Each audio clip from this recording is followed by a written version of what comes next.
RS भट्टी police महकमे का बड़ा नाम, पंजाब स्थित चंडीगढ़ के मूल निवासी हैं और बिहार कैडर के 1990 बैच के यानी कि 1990 बैच के आईपीएस हैं। इतना तो सब जानते हैं।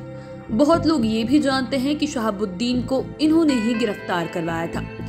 आज भी लोग इनके कड़क तेवर के दीवाने हैं। ये अपराधियों और भ्रष्टाचारियों के लिए तो काल हैं ही, गलत करने वाले नेताओं को भी नहीं छोड़ते हैं। कहा जाता है कि नेता भी इनसे पनाह मांगते हैं। कितने ही नेताओं को इन्होंने सुधार दिया है।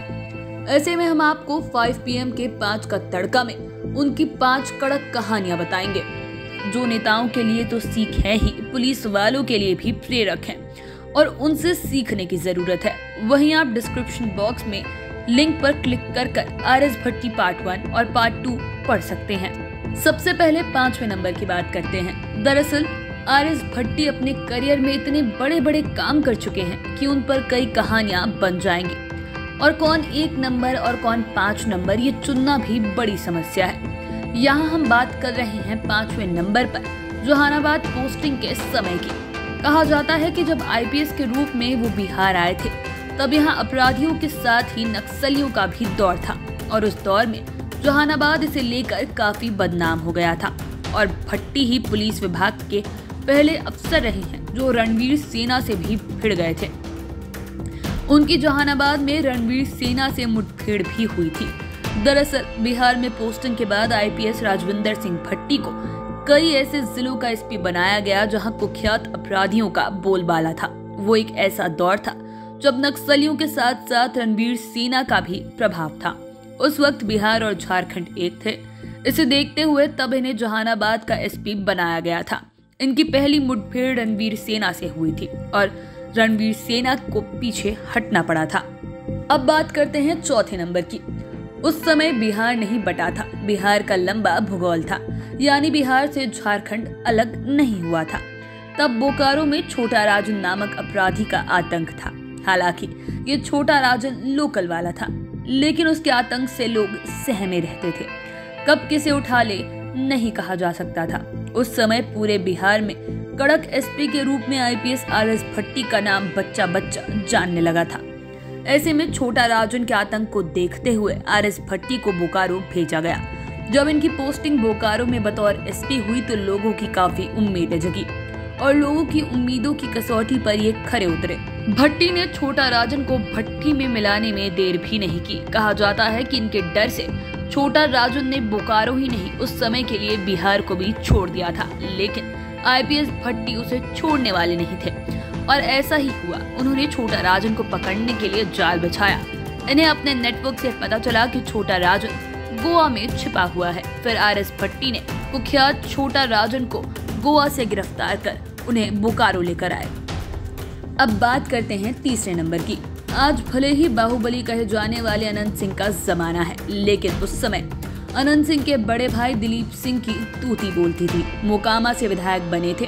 बाढ़ में उनके खिलाफ कुछ मामले थे। इस दौरान आरएस भट्टी की पोस्टिंग एएसपी के रूप में बाढ़ में हुई थी। ये उनकी दूसरी पोस्टिंग थी। दरअसल इनकी पहली पोस्टिंग नवगछिया में की गई थी। तब वहाँ केशव कुंवर नामक अपराधी का आतंक था और उसे इन्होंने बाढ़ में ही आकर पकड़ा था। इससे पुलिस महकमे में काफी नाम हुआ था और ये संयोग ही था कि इनकी तैनाती बाढ़ में हो गई। यहाँ इन्हें तत्कालीन विधायक दिलीप सिंह के मामले से वास्ता पड़ा। फिर क्या, इन्होंने यहाँ भी देर नहीं की। तब आरएस भट्टी ने अपना जाल बिछाते हुए दिलीप सिंह को पटना से गिरफ्तार कर लिया था। उनकी गिरफ्तारी पटना स्थित आवास में हुई थी। दिलीप सिंह के गिरफ्तार होने की जानकारी पटना में वरीय अधिकारियों को भी नहीं थी। इस गिरफ्तारी ने पुलिस से लेकर सियासी गलियारे तक में सनसनी मचा दी थी। विधायक अशोक सिंह हत्याकांड में पूर्व सांसद और विधायक रहे प्रभुनाथ सिंह को भी इन्होंने गिरफ्तार किया था। अब बात करते हैं 2रे नंबर की। तब शहाबुद्दीन का जमाना आ गया था। बात 2005 की है। सियासी गलियारे में इनका बड़ा कद था। लालू यादव की सत्ता बिहार में ढलान पर थी। इस बीच आरएस भट्टी केंद्रीय प्रतिनियुक्ति पर चले गए थे। बता दें कि साल 2005 में बिहार में विधानसभा के 2 चुनाव हुए थे। पहला चुनाव 2005 के फरवरी महीने में हुआ था। इस चुनाव में सिवान में शहाबुद्दीन का बड़ा असर दिखा था। हालांकि उस चुनाव का रिजल्ट ऐसा था कि बिहार में सरकार किसी की ना बनी। लेकिन जब उसी साल अक्टूबर में दोबारा विधानसभा चुनाव हुए तो इलेक्शन कमीशन ने केजे राव को बिहार का पर्यवेक्षक बनाया था। तब निष्पक्ष चुनाव कराने के लिए केजे राव ने आईपीएस राजविंदर सिंह भट्टी की खास तौर पर सिवान के लिए मांग कर दी। उस वक्त ये कड़क अफसर केंद्रीय प्रतिनियुक्ति पर सीबीआई में डीआईजी थे। विशेष मांग पर इन्हें बिहार लाया गया। सिवान में एसपी का पोस्ट खत्म कर उस वक्त बतौर डीआईजी इन्हें भेजा गया, लेकिन वहां भेजने से पहले पटना एयरपोर्ट पर केजे राव ने भट्टी से स्पष्ट कहा था कि मुझे शहाबुद्दीन चाहिए और टाइमलाइन के अंदर काम करने के लिए फेमस आरएस भट्टी सिवान पहुंचने के 15वें दिन ही एक स्पेशल टीम बनाकर वहां के आतंक कहे जाने वाले मोहम्मद शहाबुद्दीन को दिल्ली से गिरफ्तार करवा लिए। फिर वहां से उन्हें सुरक्षा कारणों से विशेष हेलीकॉप्टर से पटना लाया गया। अब पहले नंबर की कहानी। ये कहानी कड़क तो नहीं लेकिन जरूरी तो है ही। दरअसल वह लालू यादव के शासन का दौर था। लालू के सियासी ताकत को देखते हुए उनके कुछ रिश्तेदार भी अपनी ताकत दिखाने लगे थे। मीडिया रिपोर्ट्स के अनुसार लालू अपने रिश्तेदारों को कुछ बोल नहीं पाते थे, जबकि विरोधी से लेकर लालू यादव पर लगातार हमले कर रहे थे। वहीं उस समय बिहार में जंगल राज का हल्ला होने लगा। हालांकि उस दौरान आरएस भट्टी की पोस्टिंग जिस जिले में हुई वहां के खराब लॉ एंड ऑर्डर को इन्होंने दुरुस्त कर दिया, लेकिन गोपालगंज में रिश्तेदारों की मनमानी पर अंकुश नहीं लग पा रहा था। मीडिया रिपोर्ट्स के अनुसार तब लालू यादव ने अपने वैसे रिश्तेदारों के बिगड़े मिजाज को ठीक कराने के लिए आरएस भट्टी को उस वक्त गोपालगंज का एसपी बनाया। कहा जाता है कि इसके बाद गोपालगंज का मामला ठीक हुआ। हालांकि इसे लेकर किन्हीं का कोई अधिकृत बयान नहीं है।